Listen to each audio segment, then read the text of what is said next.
ये बस 4 आर्टिकल आते हैं जो 22 भाग में होता है, वो आपका एक आर्टिकल से 4 आर्टिकल के बीच में आता है, उसे भाग 1 कहते हैं। ठीक है, ये आर्टिकल आपको याद होना चाहिए, आपको हमेशा याद होना चाहिए, बहुत इंपॉर्टेंट है। देखिए आर्टिकल 1 क्या है, भारत क्या है, भारत राज्यों का संघ है, यानी कि जब कोई भी देश या कोई भी राज्य भारत में आकर जुड़ जाएगा तो वो दोबारा निकल नहीं सकता है, क्योंकि भारत राज्यों का संघ है। ठीक है, मान लीजिए कि जैसे कि नेपाल आके भारत में मिल जाएगा, फिर वो भारत से नेपाल कभी अलग नहीं हो सकता है। ठीक है, क्योंकि भारत राज्यों का संघ है। दूसरा है आर्टिकल 2 कहता है कि विदेशी भूमि को अपने में मिलाना, या ठीक है, यानी कि अगर जो नेपाल है वो हमसे मिलना चाहता है तो हम आर्टिकल 2 के तहत विदेशी भूमि को अपने से मिला सकते हैं। ठीक है, और आर्टिकल 3 है यानी कि राज्यों का तोड़ना। ठीक है, जैसे कि देखिए यूपी से उत्तराखंड अलग हो गया, बिहार से झारखंड अलग हो गया, आंध्र प्रदेश तेलंगाना अलग हो गया, यानी कि आर्टिकल 3 के तहत कोई भी राज्य को तोड़ सकते हैं, उसके क्षेत्रफल को कम या ज्यादा कर सकते हैं। ठीक है, और देखिए आर्टिकल 4 सबसे इंपॉर्टेंट है। आर्टिकल 4 में क्या होता है कि आर्टिकल 2 और आर्टिकल 3 को संसद को राष्ट्रपति की अनुमति नहीं होती है, यानी कि देखिए किसी भी अगर हमारे देश को अगर विदेशी भूमि को मिलाना है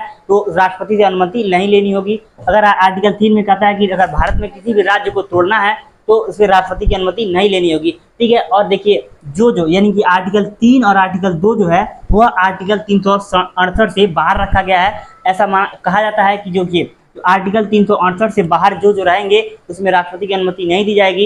यदि जो आर्टिकल 368 के अंदर आते हैं उनके लिए राष्ट्रपति से अनुमति लेनी पड़ती है। ठीक है, तो हम कह सकते हैं कि क्वेश्चन में आ सकता है कि कौन सा आर्टिकल जो है वह 368 के बाहर है, तो आप लोग पूछ सकते हैं आर्टिकल 2 और 3 जो है आर्टिकल 368 से बाहर है, क्योंकि इसमें राष्ट्रपति की अनुमति नहीं लेनी होती है। ठीक है, ये जो आपके 4 आर्टिकल है आपको पता होना चाहिए और हमेशा के लिए आपको याद होनी चाहिए। ठीक है।